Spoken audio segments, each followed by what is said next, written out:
అన్నమయ్య జిల్లాలోని బాలిక మృతికి సంబంధించిన బ్రేకింగ్ న్యూస్ చూస్తున్నాం. మదనపల్లెలో ఉద్రిక్తత పెరుగుతుంది. బాలికను దారుణంగా హత్య చేసిన నిందితుడిని తమకు అప్పగించాలంటూ స్థానికులు రోడ్డెక్కారు. జాతీయ రహదారిపై బైఠాయించి నిరసన వ్యక్తం చేస్తున్నారు. ఆందోళన కారణంగా రహదారి ఇరువైపులా వాహనాలు నిలిచిపోతున్నాయి. ఇప్పుడు నిందితుడు ఇప్పటి వరకు 5గురిని చంపాడంటూ ఆరోపిస్తున్నారు. అతన్ని తమకు అప్పగిస్తే నడి రోడ్డులో చంపేస్తామంటూ ఆగ్రహం వ్యక్తం చేస్తున్నారు. హోంమంత్రి అనిత బాధిత కుటుంబంతో ఫోన్లో మాట్లాడారు.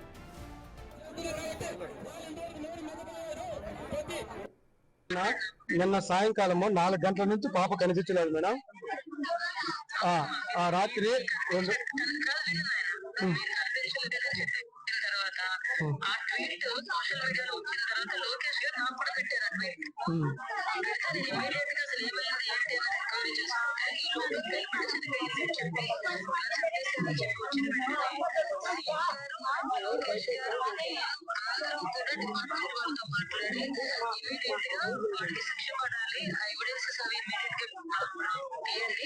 ఎక్కడ కూడా ఇన్వెస్టిగేషన్ లోపు రాకూడదు, వాడికి జైల్లో ఉండగానే శిక్ష పడాలి, వాడికి బెయిల్ రాకూడదు అని సిబిఐ గారు కూడా ఇన్స్ట్రక్షన్స్ ఇచ్చారు. కరెక్టే మేడం, కరెక్టే మేడం. కాకపోతే ఇప్పుడు ఏమైందంటే సాక్ష్యాలన్నీ చెరిగిపోతాయి. సరే మేడం, పోస్ట్ మార్టం కు ఇప్పుడు మేము పంపిస్తాం అనుకోండి మేడం, పంపిస్తాం అనుకోండి మేడం. అతను రాత్రి సారాళ్ళు అందరూ కలుసుకొని నేను తిరుపతి నుంచి ఊరు నుండి వచ్చినాను. నెంబర్లు తీసుకున్నారు, మా నాన్నది అమ్మది అందరిది 4 నెంబర్లు తీసుకున్నారు. మార్నింగ్ నేను దేవస్థానంకి పోయి పూజ చేసుకుని బిడ్డ కనపడాలని చెప్పి వచ్చినాను. ఆ లోపల నేను వచ్చే గుడికి 7 గంటల లోపలనే ఆ పర్సన్ ని పంపించేసినారు. బాడీ చూస్తే నువ్వు ఏం చేస్తావు చేసుకోపో అని చెప్పి సారాలతో కూడా చెప్పేసిపోయినారంట. మా ఇంటి వెనకాల అతను ఉండేది. మాకైతే మేము 35 ఏళ్ళ నుంచి ఇంతవరకు ఉన్నాం మేడం. 35 ఏళ్ళు.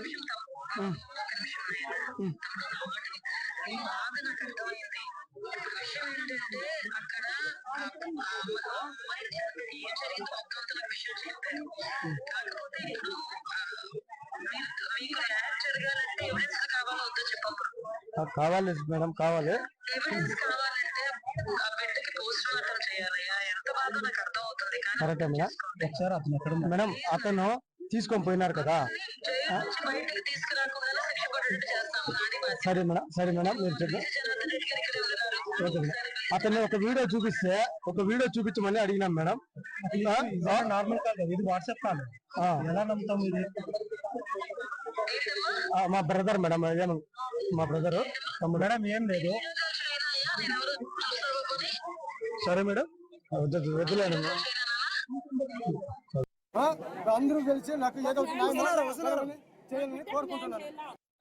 నువ్వేం చేసుకున్నావు చేసుకో అని చెప్పి 20 రోజులు వస్తానని చెప్పేసి అది నేను చూడలేదు. కానీ మాట్లాడుతున్నాను అడ్రస్ నాకు వాడు కావాలి,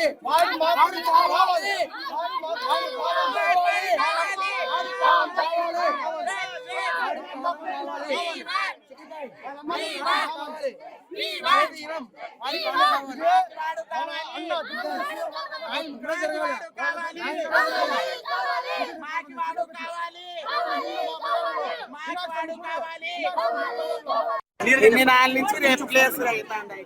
ఇన్ని నాళ్ళ నుంచి ఇంతమందిని మీరు పట్టుకొని పోతాంటారు. ఏం సాధించినారు మీరు? ఏం చేసినారు? ఇప్పుడు మేము ఇప్పుడు మా బిడ్డకి అన్యాయం జరిగింది, మాకు ఇవ్వండి, మేము కరెక్ట్ న్యాయం చేస్తాం. మీకు అందరికి ఇంకో విషయం చెప్తాం, వినండి. ఇది ఒకటోది కాదు, ఇది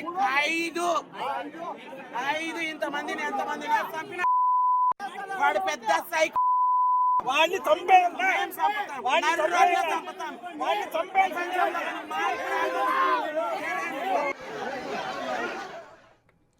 అన్నమయ్య జిల్లా మదనపల్లిలో ఏదైతే బాలికని దారుణంగా హత్య చేసిన నిందితుడున్నానో తనని అప్పగిస్తే గానీ ఆ మృతదేహాన్ని ఇవ్వమంటూ కూడా అక్కడున్న తల్లిదండ్రులు కానీ స్థానికులు కానీ రోడ్డు మీద బైఠాయించి ఏ విధంగా అయితే ధర్నా నిర్వహిస్తున్నారో మనం చూస్తున్నాం. తీవ్ర ఉద్రిక్త వాతావరణం నెలకొంది. అయితే పోలీసులకి అక్కడున్న స్థానికులకు కూడా కాస్త వాగ్వాదం చోటు చేసుకున్న తీరుని కూడా మనం చూస్తున్నాం. నిందితుడిని తమకు అప్పగిస్తే తప్ప మృతదేహాన్ని మేము ఇక్కడ నుంచి తీయమంటూ కూడా తల్లిదండ్రులు ప్రధానంగా ఆరోపిస్తూ డిమాండ్ చేస్తున్నారు. అయితే దీనివల్ల అన్నమయ్య జిల్లా మదనపల్లిలో ఉద్రిక్తత పెరిగిందని మనం చెప్పుకోవచ్చు. చెప్పుకోవచ్చు. నిందితుడిని తమకు అప్పగించాలని ఏదైతే స్థానికులు రోడ్డు ఎక్కిన క్రమంలో హోంమంత్రి కూడా వాళ్ళతో మాట్లాడడం జరిగింది తల్లిదండ్రులతో. ఏదైతే ఎవిడెన్స్ కావాలి కాబట్టి ఆ మృతదేహాన్ని అప్పగిస్తే పోస్ట్ మార్టం నిర్వహిస్తారు, మీరు అలా ఇంట్లో పెట్టుకుని ఉంటే కూడా కేసులో తగిన న్యాయం చేయడానికి కుదరదు కాబట్టి మీరు సహకరించాలి అని చెప్పి కూడా తల్లిదండ్రులతో మాట్లాడిన తీరును కూడా మనం ఇప్పుడే చూసాం బిగ్ టీవీ స్క్రీన్ పైన. అయితే పోలీసులు ఎంతమంది అక్కడికి చేరుకున్నా కానీ ఉద్రిక్తత అనేది కొనసాగుతూనే ఉంది. అయితే ఇప్పటికే నిందితుడు కులవర్ధన్ని కూడా అదుపులోకి తీసుకున్నామని పోలీసులు తెలియజేస్తున్నారు. కానీ నిందితుడిని మాకు చూపిస్తే తప్ప, మాకు అప్పగిస్తే తప్ప మేము మృతదేహాన్ని ఇక్కడ నుంచి తీయమంటూ కూడా తల్లిదండ్రులు ప్రధానంగా డిమాండ్ చేస్తూ అక్కడ రోడ్డుపై బైఠాయించారు. దీంతో మదనపల్లి పరిసర ప్రాంతాలంతా కూడా ట్రాఫిక్ జామ్ ఏర్పడిందని చెప్పుకోవచ్చు. పోలీసులు చర్యలు కూడా తీసుకుంటున్నారు. నడి రోడ్డుపై అతన్ని మేము చంపేస్తామంటూ కూడా గ్రామస్తులు, స్థానికులు కూడా ఆగ్రహం వ్యక్తం చేస్తున్నారు. కేవలం ఒకటి మాత్రమే కాదు, ఇలాగే 5 మందిని కూడా హత్య చేశాడు అతను అని చెప్పి కూడా స్థానికులు ఆరోపిస్తున్నారు. మరి ఇందులో ఎంత నిజం ఉంది అనేది కూడా పోలీసుల విచారణలో భాగంగా తెరపైకి వచ్చే అంశంగా కనిపిస్తుంది. జాతీయ రహదారిపై బైఠాయించడంతో భారీగా ట్రాఫిక్ జామ్ కూడా ఏర్పడిందని మనం చెప్పుకోవచ్చు. పోలీసులు అక్కడికి చేరుకుని అందరినీ చెదరగొట్టే ప్రయత్నం కూడా చేస్తున్నారు. అయితే నిన్న జరిగిన ఈ ఘటనకి సంబంధించి ఇప్పటి వరకు కూడా విచారణ అనేది కొనసాగుతూనే ఉంది. సంబంధించిన పూర్తి డీటెయిల్స్ అందించడానికి మా ప్రతినిధి దామోదర్ అందుబాటులో ఉన్నారు. దామోదర్, హోంమంత్రి మాట్లాడడం మనం చూస్తున్నాం. నిందితుడిని పోలీసులు అదుపులోకి తీసుకున్నారని కూడా చెప్తున్నారు. మరి ఈ క్రమంలో తల్లిదండ్రులు ఏదైతే వాళ్ళ డిమాండ్ వినిపిస్తున్నారో అతన్ని మాకు అప్పచెంపాలి అని చెప్పి దాన్ని విరమించుకున్నారనుకోవచ్చా? మృతదేహాన్ని అక్కడి నుంచి తీసుకువెళ్ళడానికి వాళ్ళు ఒప్పుకున్నారా? ప్రస్తుతం అక్కడ పరిస్థితి ఏ విధంగా ఉంది దామోదర్?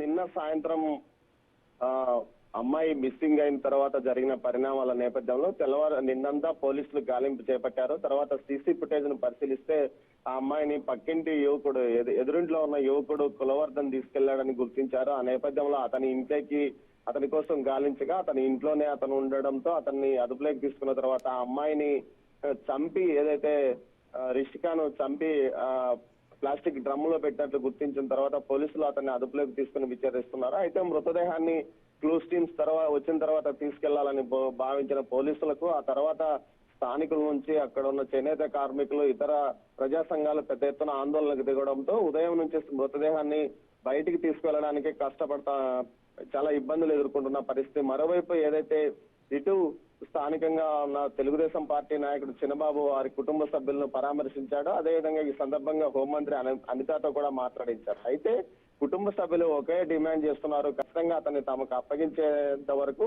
మృతదేహాన్ని అక్కడి నుంచి తీసుకువెళ్ళనివ్వమంటూ కూడా ఆందోళన చేస్తున్న నేపథ్యంలో వారిని ఆమె సముదాయించడానికి ప్రయత్నించింది. అయినప్పటికీ వినలేదు. ఇప్పటికీ ప్రస్తుతం ఏదైతే అటు రింగ్ రోడ్ లోనే ఓ చోట ఆందోళన కొనసాగుతుంటే, అదేవిధంగా తండ్రితో పాటు స్థానికంగా ఉన్న చేనేత కార్మికులు మరికొంతమంది ఏదైతే నిందితుడు నివాసం ఎదుట కూడా ఆందోళన కొనసాగిస్తున్న పరిస్థితి కొనసాగుతుంది. మొత్తం మీద చూసుకుంటే ఏదైతే నిందితుడు తమకు అప్పగించాలి, సత్వర న్యాయం కలగజేయాలి, అతన్ని ఎన్కౌంటర్ చేయాలంటూ కూడా డిమాండ్ చేస్తున్న పరిస్థితి కనిపిస్తుంది. మొత్తం మీద ఉదయం 8 గంటల నుంచి ఇదే పరిస్థితి కొనసాగుతోంది రత్న. మరోవైపు అటు సీఎంఓ కూడా ఈ విషయం మీద స్పందించింది. నిందితుని విషయంలో చట్ట ప్రకారం చర్యలు తీసుకోవాలంటూ ఆదేశించిన నేపథ్యంలో డిఎస్పీ అక్కడ వారి కుటుంబ సభ్యులతో మంతనాలు కొనసాగిస్తున్నాడు. వారిని ఏదైతే మృతదేహాన్ని తీసుకెళ్లిన తర్వాత పోస్ట్ మార్టం నిర్వహించాల్సి ఉంటుంది, అటాప్సీ చేయాల్సి ఉంటుంది. అదేవిధంగా క్లూస్ టీమ్స్ వచ్చి ఏదైతే సాక్ష్యాలు సేకరించాల్సి ఉంటుంది. ఈ పోలీసుల విచారణకు అడ్డు తగలగద్దన్నట్టు చెప్పినప్పటికీ వారు ఒప్పుకోవడం లేదు. మరోవైపు అక్కడ స్థానికంగా ఒక మద్యం తాగిన వ్యక్తి హడావిడి చేయడంతో స్థానికులు వారిపైన దాడి కూడా చేసిన నేపథ్యం. మొత్తం మీద అయితే ప్రస్తుతం ఉద్రిక్తతగానే కొనసాగుతుంది, ఆందోళన కొనసాగుతున్న నేపథ్యంలో కుటుంబ సభ్యులతో పాటు స్థానికులు గానీ అటు యువకులు, మహిళలు పెద్ద సంఖ్యలో అక్కడికి చేరుకుని వారు ఒకే డిమాండ్ చేస్తున్నారు, నిందితుడిని మీరు వెంటనే శిక్షించండి, లేదైతే మాకైనా అప్పగించండి అంటూ ఆందోళన